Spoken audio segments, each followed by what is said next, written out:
As I reflected on this past week on the scriptures for today, I realized that very often as we hear the news, as we hear other people talk, there's a lot of talk about what is wrong with the world, about sin, about vices. But I think something that we don't often talk about is virtue. What is virtue? Virtue is the excellence of perfection of a thing. In today's first reading, King Belshazzar desecrates the gold and silver vessels that were used in the temple of Jerusalem. In this state that he was of drunkenness, of pride, he decided to use those vessels for something that were not made for, that were made to be used for something holy in the temple of Jerusalem. And here he is, this king from a foreign nation who has conquered Israel, and now he's using those vessels for something that they were not meant for. So this desecration that King Belshazzar has done, we can say that it is a sin, but what is the opposite of that? It's a virtue, which is the virtue of reverence. The virtue of reverence allows us to appreciate great things that originate from sources wholly outside of ourselves. As I reflected on this virtue of reverence, I was reminded of this past week as I went to Seminarian for a weekend retreat, which concluded on me and other 7 brothers being instituted as acolytes. So acolytes is one of the minor orders of the church, and is one of the steps into becoming ordained as a priest.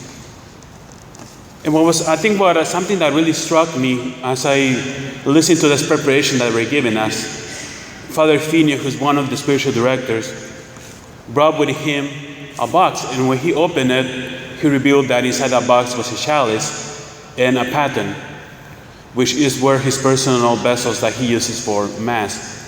He told us the story of how he came to acquire that chalice and the paten that he was holding. And then he handed them to us so that we can take a closer look. And I could see the reverence. I was the last one. I was all the way in the back. So I could see as the paten and the chalice went by in front of me, and how the seminarians held it with reverence and looked at it, contemplated it, held it against the light, when took the paten in their hands and perhaps imagined themselves the time when they will give Mass. And that reverence, that love for the Eucharist, that respect for those things that are sacred, it really made an impact on me. And I held those vessels with the same reverence that they did when it was time for me to hold on to them.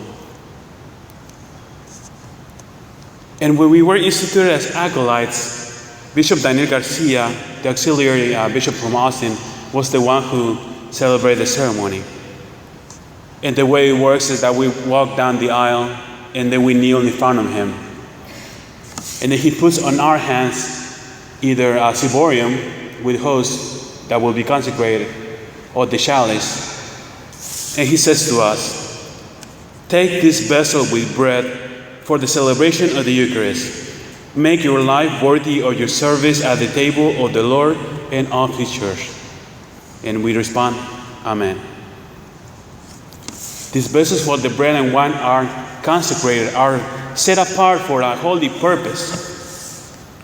And part of the spirituality of the acolyte is to set ourselves apart for a holy purpose as an offering to God. So what do we make of all of this? That very often there's an irreverence of those things that are holy. And we might have heard on the news some of the unholy things that are being done with those things that are sacred. So sometimes I think the first instinct, our first impulse is to scream or to fight or to do something about it. But perhaps sometimes we have to take a step back and do the opposite. Cultivate that virtue. Grow that virtue inside of us of reverence. And perhaps we can help others see those things that are holy and take them as holy. And I will end with the challenge of the day. Practice the virtue of reverence. Look around here and everywhere you go and find things that are holy. Become aware of those things that are holy consecrated, separated for a holy use.